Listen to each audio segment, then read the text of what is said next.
So, ang camera ko kayo. Kami ang record. Okay. Sige. Go. Okay?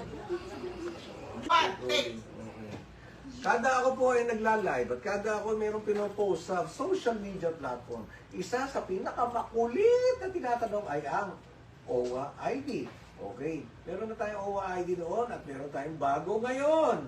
Itong OWA ID na to, meron ng karga ng mga discounts, nakalatag na yan sa ating plano, discount sa mga products and services, priority access sa mga iba pa nating mga serbisyo, special promotions and offers, at co-branded events and programs.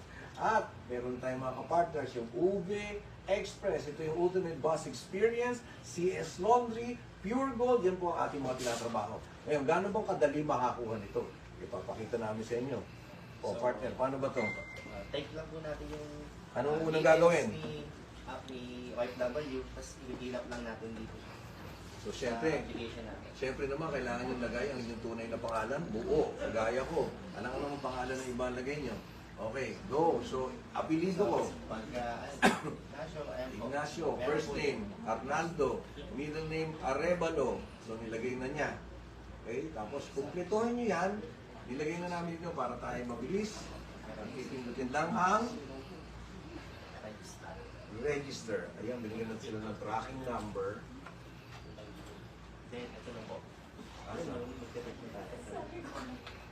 Tapos kukunan ngayon ako ng picture. Sa lisensya ko, nire-require na ako magsalamin. Ano, bakit ganyan ang mukha? Hindi naman ako kagandahan.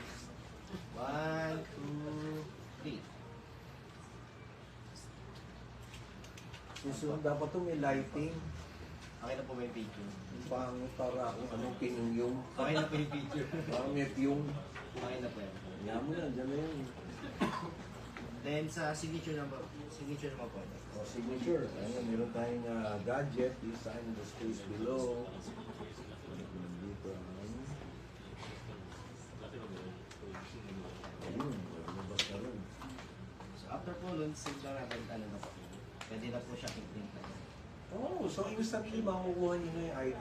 Yes po. So itong printers natin, at itong set of gadgets na ito for your IDs, ay magkakaroon tayo sa ito natin mga regional offices para madali nyo itong makuha.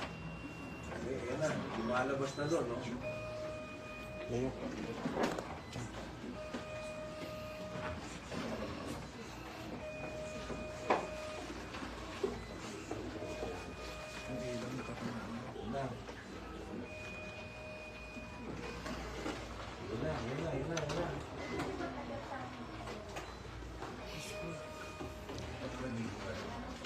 Oh! Okay. So, mga OFWs, wala pang 5 minuto. Meron ka ng OWA e-card. Okay? So, happy? Alam mo Happy. naman tayo dito sa OWA, lagi nating ginagalingan para naman kayo matuwa. Dahil naman kami nabuo para kayo ipasaya at alagaan. OWA e-card. Pwede mo na pagyabang. Cut! Oh.